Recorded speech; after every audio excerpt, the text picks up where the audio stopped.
ಆತ್ಮೀಯ ವಿದ್ಯಾರ್ಥಿಗಳೇ, ನಿಮಗೆಲ್ಲರಿಗೂ ಕಾಲೇಜು ಶಿಕ್ಷಣ ಇಲಾಖೆಯ ಡಿಜಿಟಲ್ ಇ ಕಲಿಕೆಗೆ ಸ್ವಾಗತ. ನನ್ನ ಹೆಸರು ಶ್ರೀಧರ್. ನಾನು ಕನ್ನಡ ಸಹಾಯಕ ಪ್ರಾಧ್ಯಾಪಕನಾಗಿ ಪ್ರಸ್ತುತ ಸರ್ಕಾರಿ ಪ್ರಥಮ ದರ್ಜೆ ಕಾಲೇಜು ವಿಜಯನಗರ ಬೆಂಗಳೂರು ಇಲ್ಲಿ ಕಾರ್ಯವನ್ನ ನಿರ್ವಹಿಸ್ತಾ ಇದ್ದೀನಿ. ಈ ದಿನದ ಆನ್ಲೈನ್ ತರಗತಿಯಲ್ಲಿ ದ್ವಿತೀಯ PCA 3ನೇ ಸೆಮಿಸ್ಟರ್ ಕನ್ನಡ ಭಾಷೆಯ ಪಠ್ಯದಲ್ಲಿನ ಘಟಕ 2ರ ಜೀವನ ಚರಿತ್ರೆ, ರಾಮ್ ಮನೋಹರ್ ಲೋಹಿಯಾ ಅವರ ಜೀವನ ಚರಿತ್ರೆಯ ಆಯ್ದ ಭಾಗ, ಆಯ್ದ ಅಧ್ಯಾಯವಾದಂತ ಭಾಗ್ಯವಂತ ಗಿಡ ಮುದ್ದಾದ ಎಲೆ, ಇದರ ವಿಶ್ಲೇಷಣೆಯನ್ನ ತಿಳಿಯೋಣ. ಇದು ಮೂಲತಃ ಒಂದು ಹಿಂದಿನಲ್ಲಿ ರಚನೆಯಾಗಿರುವಂತಹ ಒಂದು ಪುಸ್ತಕ.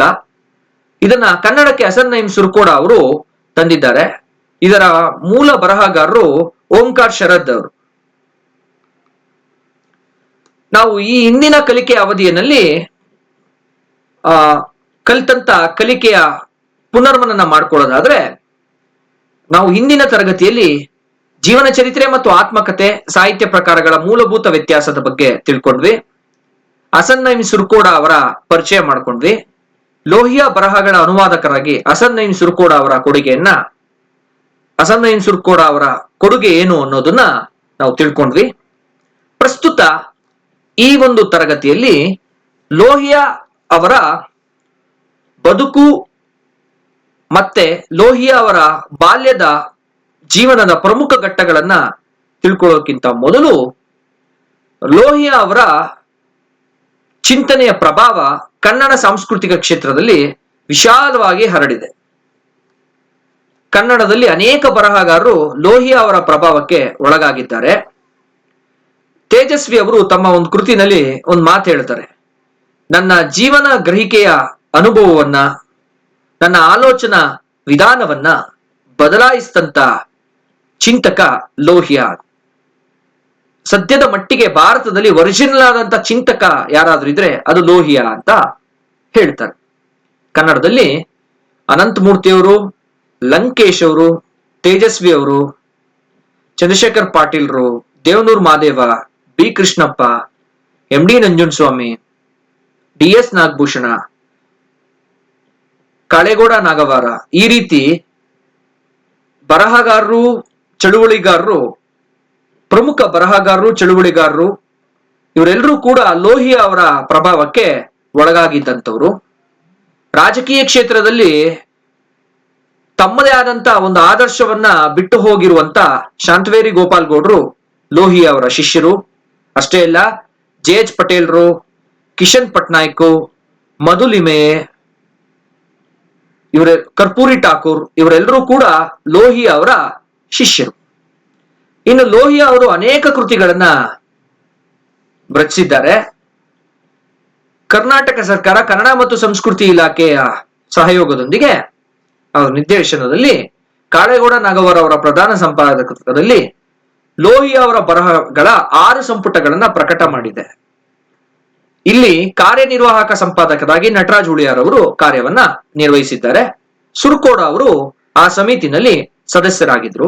ಲೋಹಿಯಾ ಅವರ ಪ್ರಮುಖ ಇಂಗ್ಲಿಷ್ ಕೃತಿಗಳು interval during politics, fragments of a world mind, guilty man of India's partition, India China northern frontiers, language, Marx, Gandhi and socialism, ₹25,000 a day, the caste system, wheel of history, will to power, notes and comments.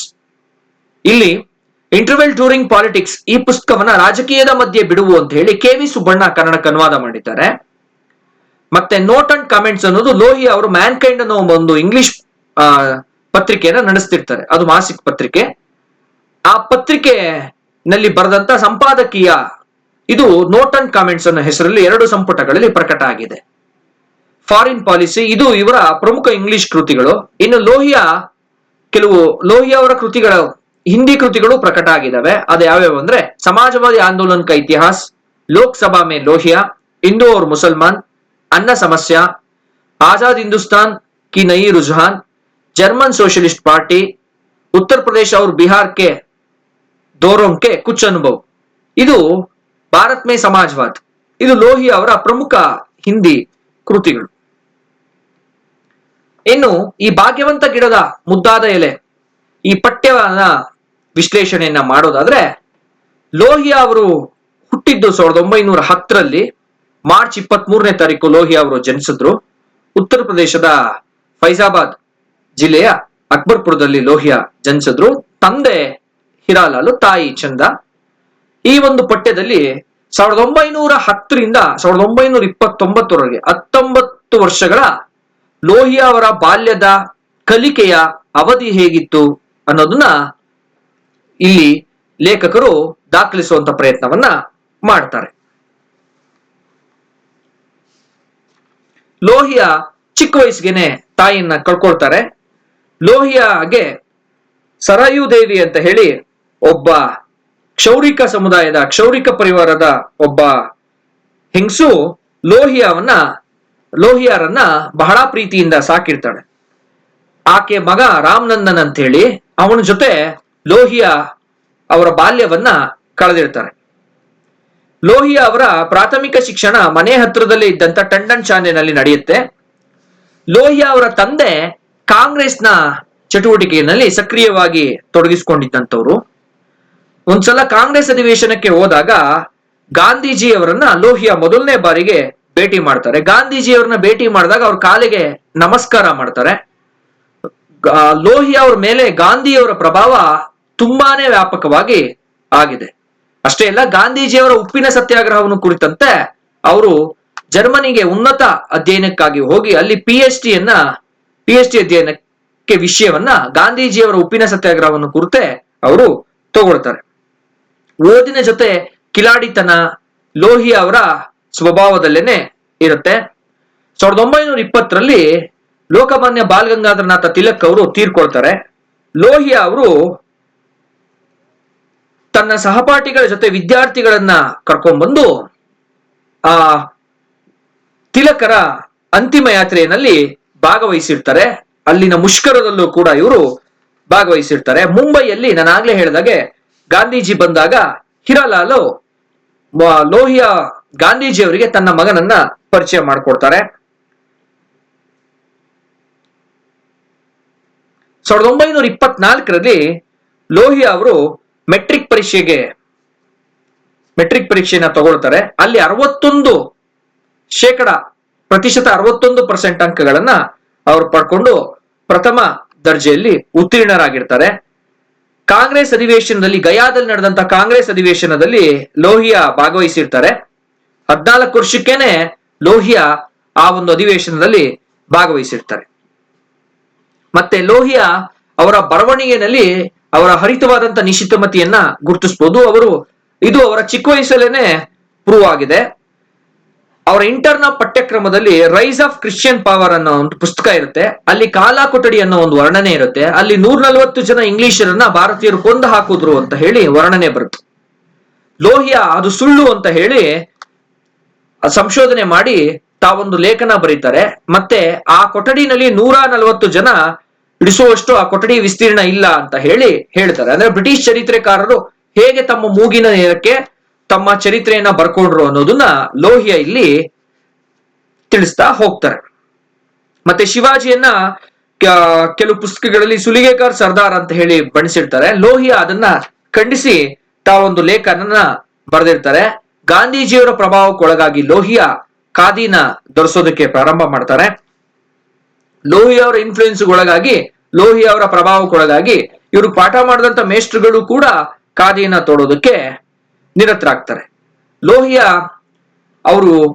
ಅವರ ಸ್ವಭಾವ ಹೇಗಿರುತ್ತೆ ಅಂತ ಹೇಳಿದ್ರೆ, ಅವರ ಸ್ನೇಹಿತರ ಹತ್ರ ಹೇಳ್ಕೊಡ್ತಾರೆ, ನಾನು ICS ಅಥವಾ ಸರ್ಕಾರಿ ನೌಕರನಾಗ್ಬೇಕೋ ಅಂತ ಹೇಳಿ ನನಗೆ ಆಸೆ ಇಲ್ಲ, ಜಗತ್ತಿನ ನಿಜ ಗಣ್ಯ ವ್ಯಕ್ತಿಗಳಲ್ಲಿ ನಾನೊಬ್ಬನಾಗ್ಬೇಕು ಅನ್ನೋ ಒಂದು ಮಹತ್ವಾಕಾಂಕ್ಷೆ ಲೋಹಿಯಾಗೆ ಚಿಕ್ಕ ವಯಸ್ಸಲ್ಲೇ ಇರುತ್ತೆ.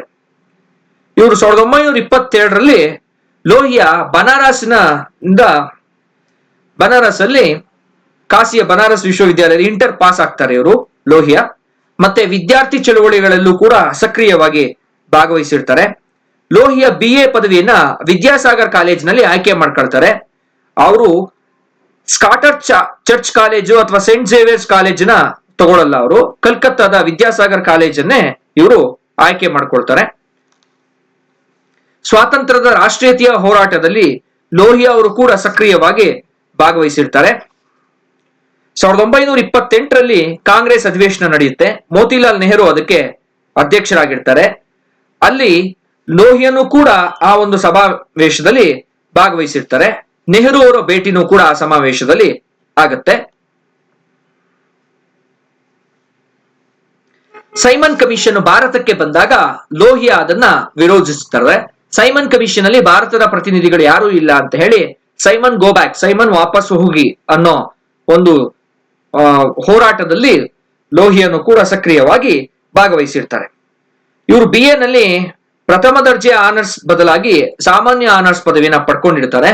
ಯಾಕೆ ಅಂತ ಹೇಳಿದ್ರೆ ಲೋಹಿಯಾ ಈಗ ಆಲ್ರೆಡಿ ಆಳುವ ವ್ಯವಸ್ಥೆ ವಿರುದ್ಧ, ಕಂಪನಿ ಸರ್ಕಾರದ ವಿರುದ್ಧ, ಬ್ರಿಟಿಷ್ ಸರ್ಕಾರದ ವಿರುದ್ಧ ಧ್ವನಿ ಎತ್ತಿರ್ತಾರೆ. ರಾಷ್ಟ್ರೀಯತೆಯ ಹೋರಾಟಗಳಲ್ಲಿ ಇವರು ಭಾಗವಹಿಸಿರ್ತಾರೆ. 1928ರಲ್ಲಿ ಕಲ್ಕತ್ತಾದಲ್ಲಿ ನಡೆದಂತ ಯುವ ಸಮ್ಮೇಳನದ ಅಧ್ಯಕ್ಷರಾಗಿ ನೆಹರು ಆಗಮಿಸಿರ್ತಾರೆ. ಅಲ್ಲಿ ಸುಭಾಷ್ ಚಂದ್ರ ಬೋಸ್ ಮತ್ತೆ ಲೋಹಿಯನ್ನು ಕೂಡ ಭಾಗವಹಿಸಿರ್ತಾರೆ.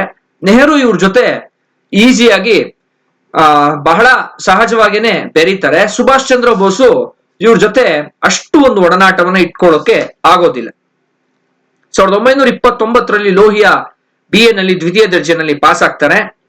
ಮತ್ತೆ ಇವರು ಉನ್ನತ ಅಧ್ಯಯನಕ್ಕೋಸ್ಕರ ವಿದೇಶಕ್ಕೆ ಹೋಗೋದಕ್ಕೆ ಯೋಚನೆ ಮಾಡ್ತಾರೆ. ಇವರ ಹಾಸ್ಟೆಲ್ ನಲ್ಲಿ ಇದ್ದಂತ ಸ್ನೇಹಿತರು ಯಾರು ಕೂಡ ಹೋಗ್ಬೇಡ ಅಂತ ಹೇಳಿ ಇವರನ್ನ ಕೇಳ್ಕೊಳ್ತಾರೆ. ಆದ್ರೆ ಲೋಹಿಯಾ ಅವರ ಲೋಹಿಯಾ ಅವರ ತೆರೆದ ಮನಸ್ಸು ಹೆಚ್ಚಿನ ಜ್ಞಾನವನ್ನ ಪಡ್ಕೊಳ್ಳೋದಕ್ಕೆ ಲೋಹಿಯಾ ವಿದೇಶಕ್ಕೆ ಹೋಗೋದಕ್ಕೆ ಮನಸ್ಸು ಮಾಡ್ತಾರೆ.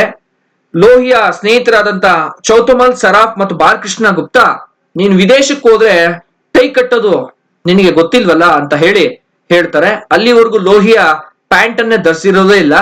ಓಕೆ, ಆ ವಿದೇಶಕ್ಕೆ ಹೋಗ್ಬೇಕಲ್ಲ ಅಂತೇಳಿ ಸ್ನೇಹಿತರು ಹೇಳ್ಕೊಟ್ಮೇಲೆ ಅವರು ಕೋಟು ಪ್ಯಾಂಟ್ ಅನ್ನ ತರಿಸೋದಕ್ಕೆ ಪ್ರಯತ್ನ ಪಡ್ತಾರೆ.